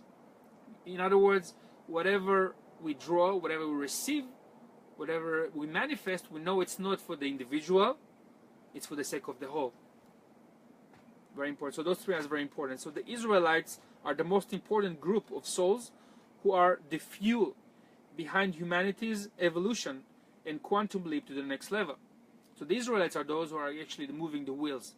Doesn't matter, it's not about being a Jew, it's not about being an Israeli. Israelites can be from any part of the world. So I hope those principles are awakening the Israelite in each and one of us. The more of us are connected to that, the faster we can remove pain and suffering from this planet, humans and non-humans. Mm-hmm. So let's go to the Zohar. All right. Anybody have questions online? Comments, observations? All right. So let's read from the Zohar, verse number 2, Achrei Mot. אחרי מות שני בני אהרון רבי יצחק פתח, עבדו את השם ביראה וגילו ברעדה, וכתיב עבדו את אדוני בשמחה, בואו לפניו ברננה. הנה קראי קשיין ההדדי, אלא הכי טענה, עבדו את אדוני ביראה. דכל פולחנה דבאי ברנש למפלח קמי מערי, בקדמתה באי יראה, לדחלה מיני. ובגין דחלה דמערי, ישתכח לבטר דיעבד, בחדוותה פיקודי אורייתה. ועל דה כתיב, מה אדוני אלוהיך שואל מעמך כי אם ליראה. Translation. After the death of the two sons of Aharon, Rabbi Yitzchak opened a discussion saying, serve Hashem in fear. Hashem means the name or means source. Serve Hashem in fear also means awe, yir'ah, and rejoice with trembling. It is also written, serve Hashem with gladness, come before him with singing, from the book of Tehillim. These verses, like we said earlier, they appear to contradict each other. As one says to serve in fear and trembling, while the other says with gladness and singing. He answers, we have learned that serve Hashem in fear means that one must first show fear and awe in every act he wishes to perform before his master. As a result of this reverence before his master, he will merit to serve with joy the commandments of the Torah. Therefore it is written, what does Hashem your Elohim require of you but fear? Through fear he will merit it all. So I want to first of all explain, it's not when being fear.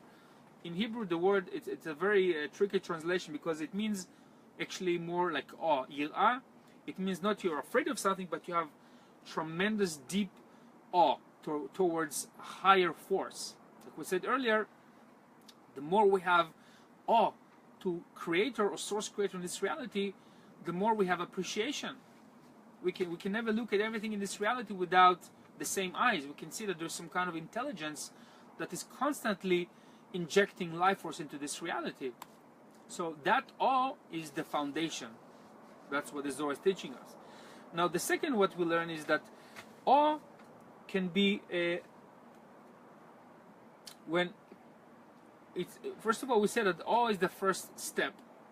So the second one, when we have awe, only after that we can cultivate love. It's like you have a parent.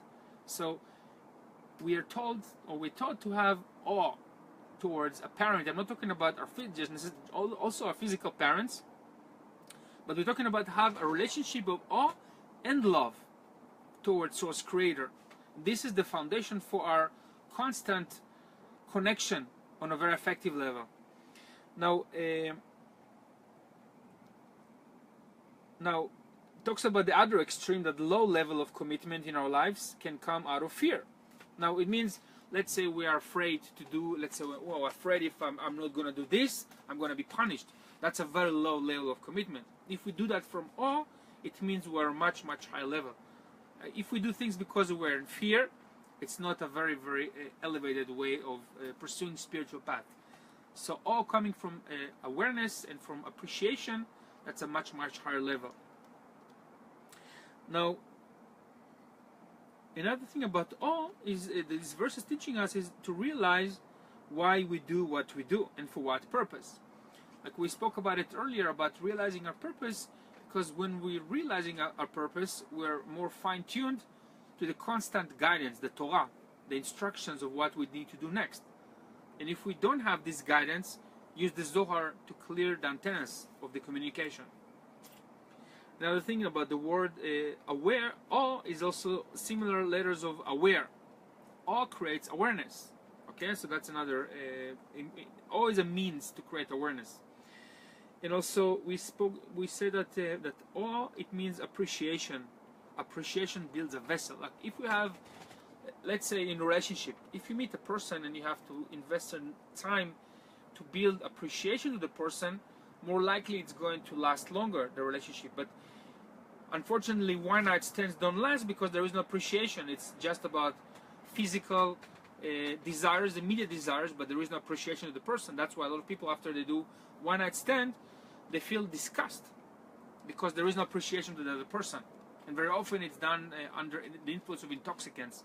So there is even more or less, more lack of appreciation to the other person. Another thing that we want to awaken here is to have awe and appreciation for the Zohar. This what we have such a merit to study this wisdom that has been concealed for 2,000 years.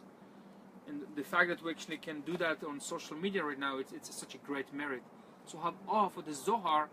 It's a great place to start to really appreciate. You know, the Rav Ashlag is, you know, one of the most incredible human beings that I personally had the merit to read his writings. A lot of his writings are translated to English. Rav Ashlag, he's the commentator of the Zohar, called the translation of the Sulam. The Rav Ashlag was, I mean, if you read his stuff, it's mind-blowing, the level of his wisdom and the level of his knowledge.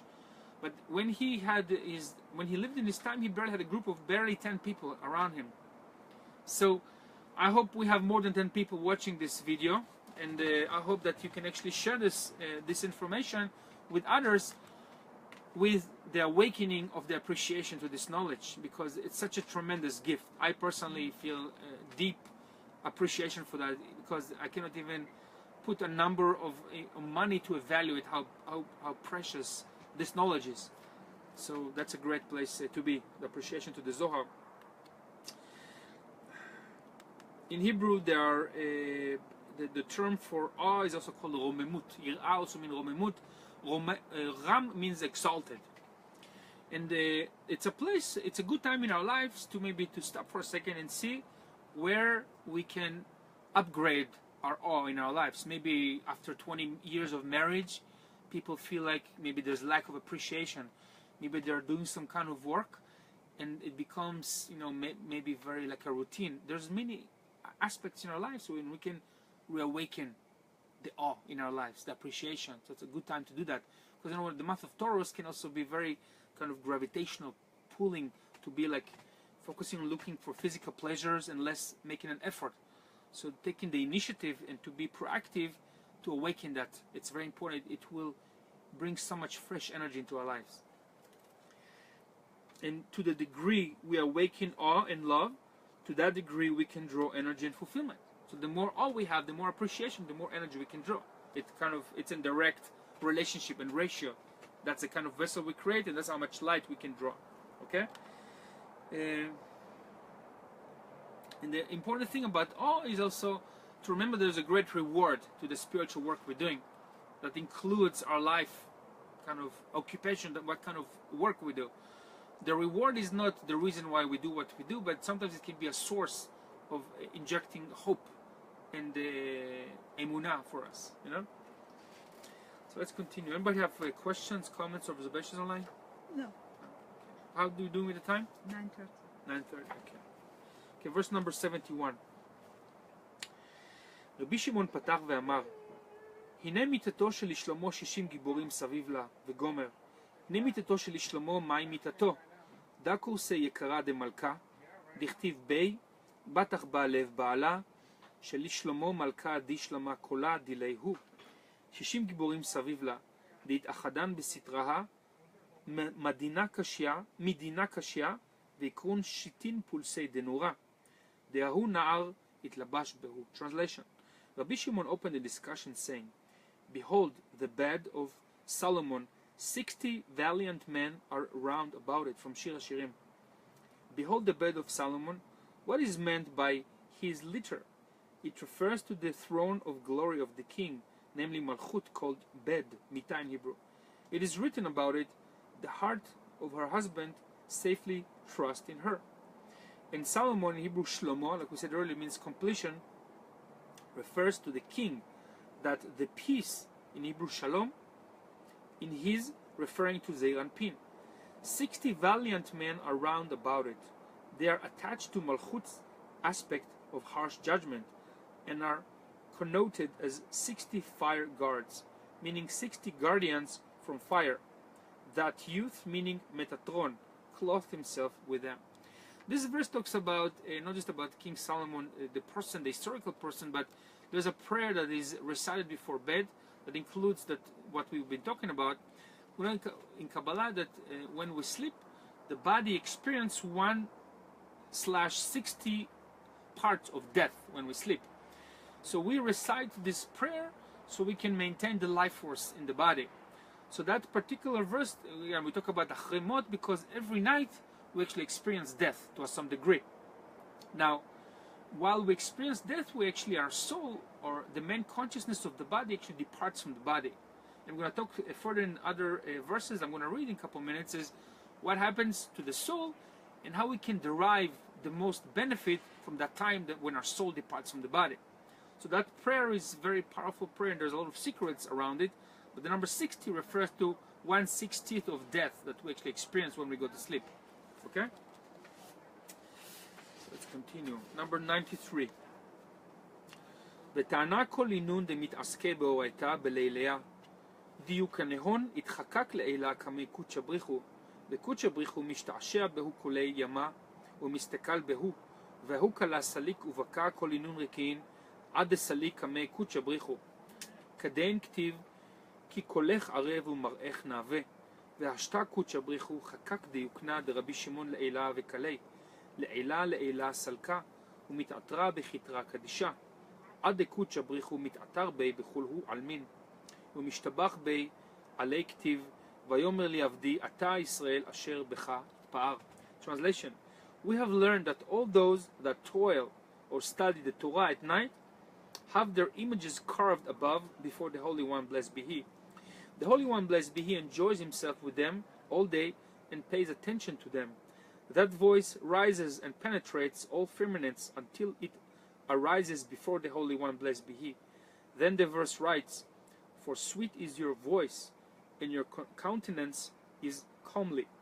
Now the Holy One, blessed be He, has carved the image of Rabbi Shimon on high, whose voice rises higher and higher, and is crowned with the holy crown until the Holy One, blessed be He, crowns him throughout the worlds and commands him. About him it is written, and say to me, You are my servant Israel, in whom I will be glorified.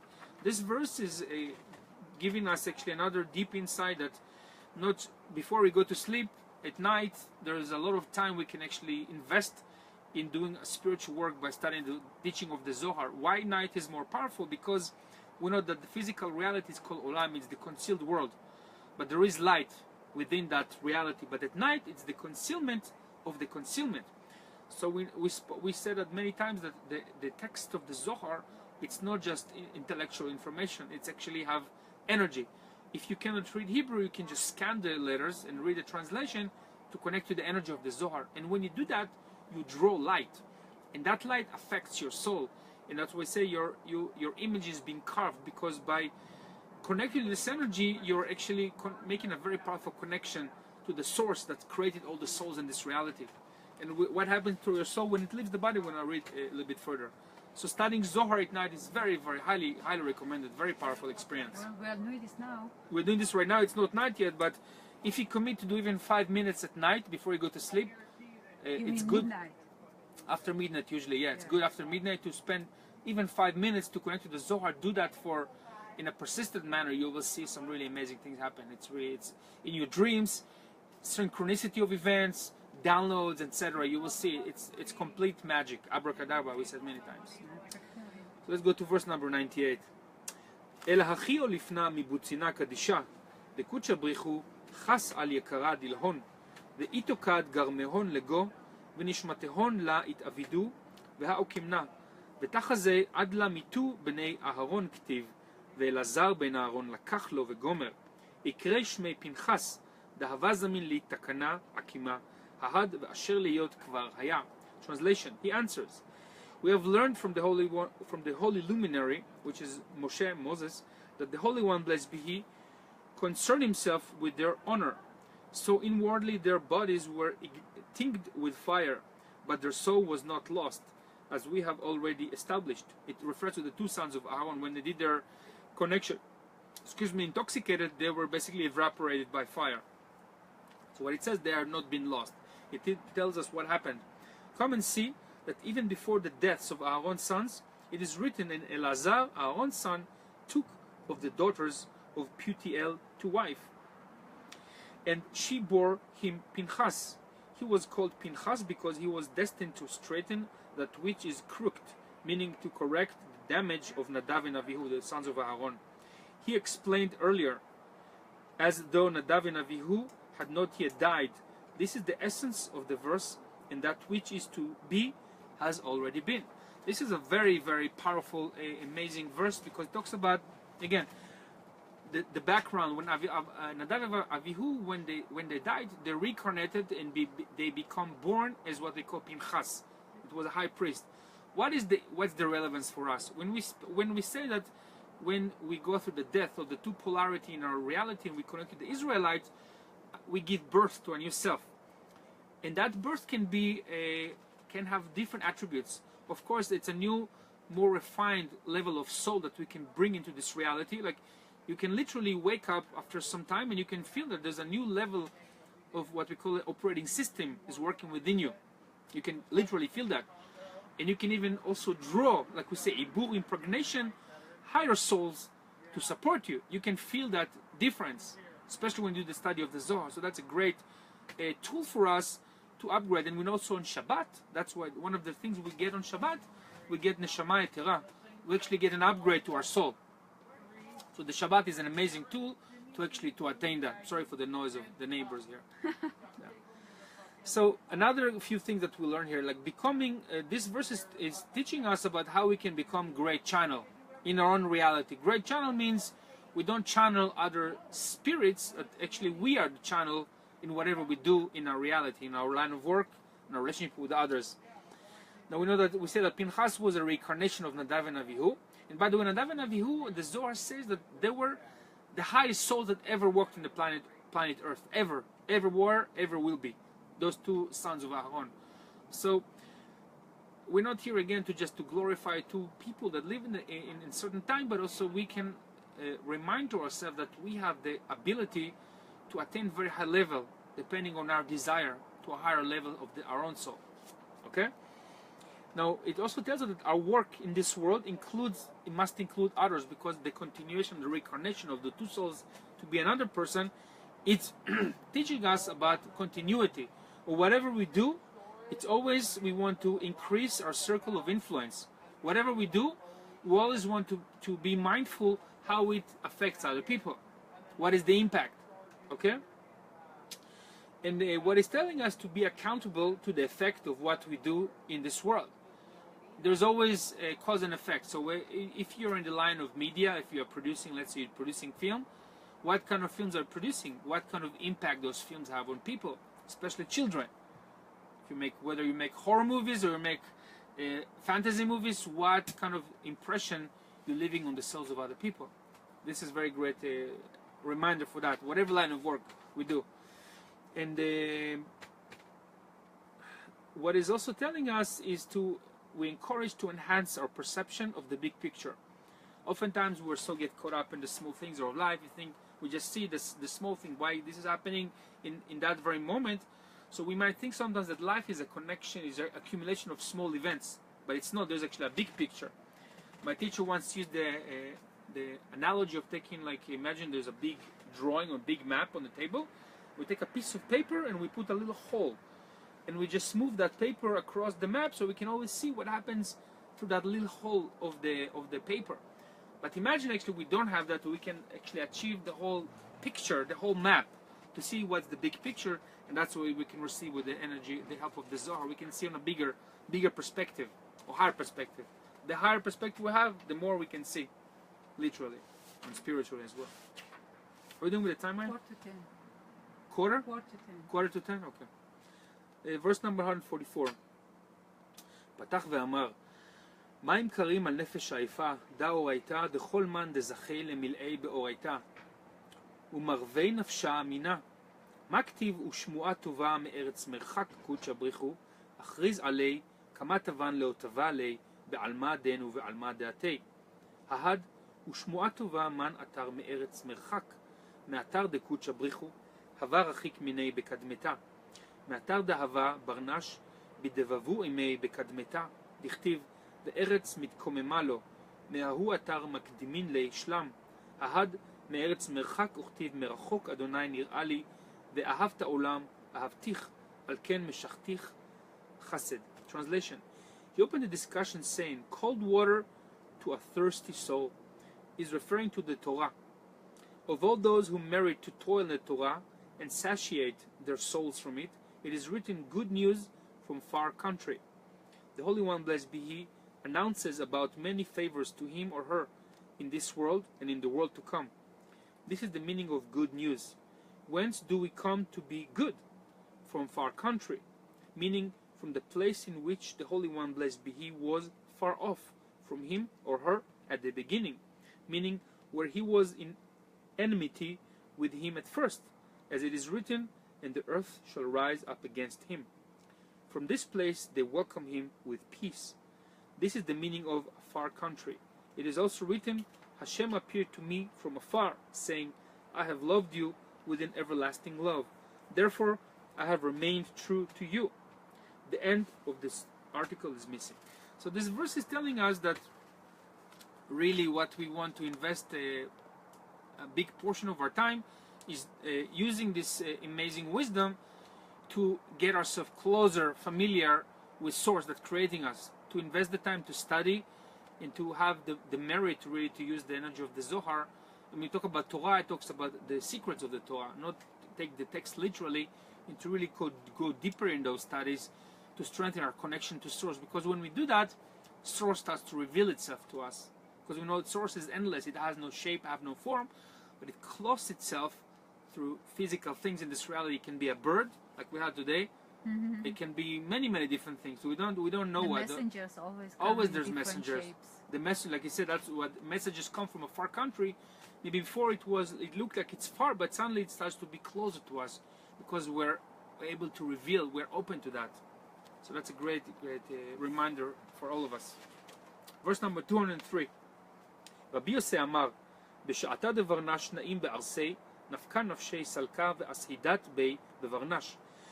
על כל מה דעבד בכל יומה, גופה אמר לנפשה, נפשי הביתיך בלילה, אף רוחי בקרבי השחריך. Translation.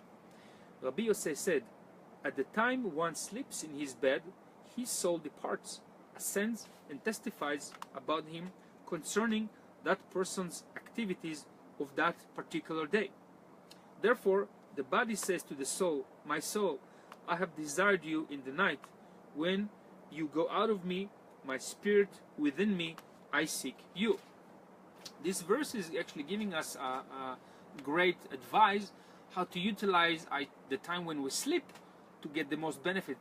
We don't, according to the Zohar, we don't just sleep to have rest. Actually, when we sleep, like we said earlier, majority of our body, our consciousness, our soul actually departs from the body. Only a certain consciousness is remained to maintain the physical operation of the body, but majority of it actually leaves. So how can you utilize that time to our benefit? So actually what we learn is that we want to utilize the sleep to go with the intention, of course, if we study some Zohar and to do some preparation, we want to utilize that the time we depart from the body, use this opportunity of rising above the consciousness of the body. Unfortunately, a lot of people in this reality, most of their activities are around the desires of the body. But we know that this is not the goal, it's the means to an end. So we want to utilize the consciousness of the body to rise above it. That's the one thing. Second thing, the Zohar is also, when we learn from the Kabbalists, is it's good to sleep in complete darkness. Why? Because if there is little lights left, there's some awareness of the soul that stays with the body. So we don't want to stay attached to the body. That's why it's good to sleep in complete darkness, so we don't have things that are pulling us back into the body, into the physicality. So sleeping in complete darkness is a great vehicle for that. Another thing that the Zohar is teaching us is never go to sleep upset with negative emotions, because these are also anchoring us to physical reality. Because if you go to sleep thinking about, oh, this person made me upset, or etc., so then your consciousness stays attached to the body, so you don't get the benefit from the sleep. The other one is, it's good to do some kind of a review, assessment of our activities, and see maybe we can do some forgiveness, maybe we can do some clearing, etc., to let go of the things that may be holding us down before we go on our night journey.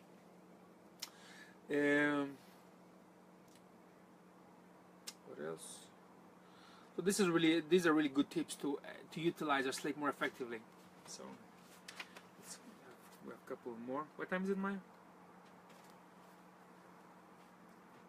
10 minutes to 10, okay. Verse number 321 from אחרי.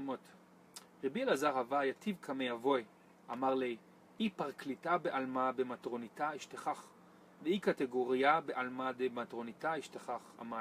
אמר לי, למלכה דהווה לי בר ממטרוניתה, כל זמנה דהוא ברע עבד רעותה דמלכה, מלכה עבד מדורי במטרוניתה, וכל זמנה דלהווה ההוא בר עבד רעותה דמלכה, מלכה פריש מדורי ממטרוניתה. Translation. Rabbi Elazar was sitting before his father. He said to him, is there an advocate in the world? He goes to the queen. If there is an accuser, he goes to the queen, but not higher than Malchut. Malchut means physicality. He asks, why is this so? He replied, it is similar to a king who had a son with the queen. As long as the son carries through the wishes of the king will maintain his residence with the queen.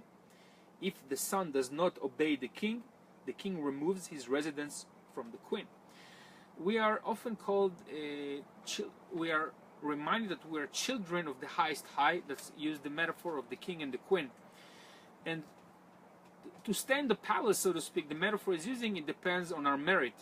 It's not guaranteed because you are born to a certain lineage that you're going to actually stay within that particular family, because there are certain commitments, there's a certain way of, there's a conduct of behavior, of commitment, of behavior, of thought, and expressing yourself, and even appearance.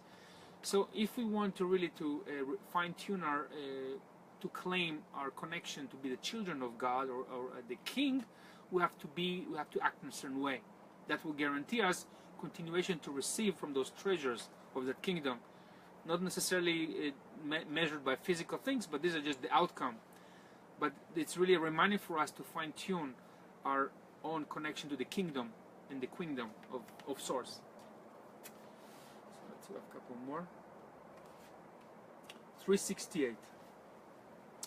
וילהו לבני נשה דכולהו אטימין וסתימין עינין ולה ידעין ולה שמעין ולה משגיחין איך קיימין בעלמה והאיתה ואסבותה כמייהו ולה מסתכלין דה לה יכלין בני נשה להשתזבה אלא בעיתה דאורייתה דכתיב כי יהיה בך איש אשר לא יהיה טהור מקרה לילה אשר לא יהיה טהור דייקה מקרה לילה דייקה והאו כמנה מילי בעיתה דאורייתה קדישה דאחי כתיב באורייתה קדישה והתקדשתם והייתם קדושים כי אני אדוני אלוהיכם. Translation. Woe to those people who are all obscure and blind and neither know, listen nor pay attention to the reason they are in this world. Advice and cure are before them, but they do not see. For people cannot be saved except with the guidance of the Torah, as it is written, if there be among you any man that is not clean by reason of uncleanness, that chances by night. That is not clean is precise, meaning that his or her birth was come through the spirit of defilement, as mentioned, uncleanness that chances by night exactly, meaning at sleep when dreaming. We have already established these matters with the counsel of the Holy Torah, that it is written in the Torah, you shall therefore sanctify yourselves, and you shall be holy, for I am Hashem your Elohim. Then no evil will befall you. So there's a couple of things. First of all, we know that whatever actions we do throughout the day, they will impact our soul journey at night. And we know that when a person desires to purify, they get help. When a person gets desire to be defiled, they get help too. So it's not just enough to have the desire to have a good sleep and good rest, etc. But also we have to be very mindful what kind of activities and with who associate ourselves in our minds, with our circles, etc. throughout our day. So that can draw a certain spirit that can affect us, our soul, especially when we ascend, what level and what places we ascend. Which brings us to the last one, which is continuation of that, verse number 373. ולזמנה דעתי זמין קודשא בריחו, להטבה שכינתה להתראה, ולהשתכחה קולה בזיווגך דכתיב ביום ההוא יהיה אדוני אחד ואי תימה. השתה עליו הוא אחד, לה דהשתה חייבי עלמה גרמו, דלה השתכה חד. דה מטרוניתה התרחקת מן מלכה, ולה משתכחה בזיווגה. אמא אלאה התרחקת מן מלכה, ולה ינקה לי. In the future, the Holy One, blessed be He, will return the Shekhinah. The Shekhinah means the feminine aspect of our soul, the Shekhinah, or in physicality, to her position, as everything will find itself in one unity. As it is written, on that day Hashem shall be one, and His name one. If you ask, so now He is not one? No. Now the evildoers cause Zeir and Pin, which is the upper words above physicality, and Malchut not to be as one. There is separation. As the queen distances herself from the king. When you talk about queen, is they represent the physicality, Malchut. And they do not find themselves joined. Supernal Ima, being Bina, distances herself from the king and does not nourish him. We taught here that there is a point when we accomplish what we call our tikkun, then we're going to create unity. And that depends on our individual path. So each and every one of us is very, very important in that process. So I really, really hope that everything we studied today had some positive impact on you and awakened a bigger, stronger desire to expand your wisdom, your achievements in this reality, your circle of influence, so you can receive much more resources and abilities to be a great source of influence in this reality. So I want to thank everybody for joining us tonight, and I really want to invite you to make a contribution if you find value in these teachings. We have the Mount Shasta Zohar page on Facebook with a donate button, so you're very welcome to make a donation. That will help us a great deal to continue what we do and to spread the teachings of the Zohar. Can you repeat what you said in the beginning about the statement? Yeah, what I said earlier is that I will say that very briefly, that we're not here just, we know that the purpose of the teaching of the Zohar and Kabbalah is to remove pain and suffering from the world. We are not just talking about removing pain and suffering from the world of humans, but also of animals. It's a very big part of what we do in this teaching, to awaken compassion to all living sentient beings. And we are some of the certain individuals on this planet who actually pursue the path of plant-based or vegan Kabbalah, to abstain from all animal products, because we understand actually Zohar teaching has meant a lot in many different parts of the Zohar, that this energy of putting in our body animal consciousness is lowering our abilities, and not mentioning all the suffering that is caused to animals. So I really hope that this also will evoke compassion to those of you who have yet embraced vegan lifestyle. It's not just a fab thing or just to look cool, but it's really about to embody compassion to all living beings. So I hope that was also an inspiration for you. Thank you so much, and the recording going to be available on my Facebook page and also on my wall, and also on YouTube in a few days. Thank you so much. Bye. Thank you. Shalom. Shalom.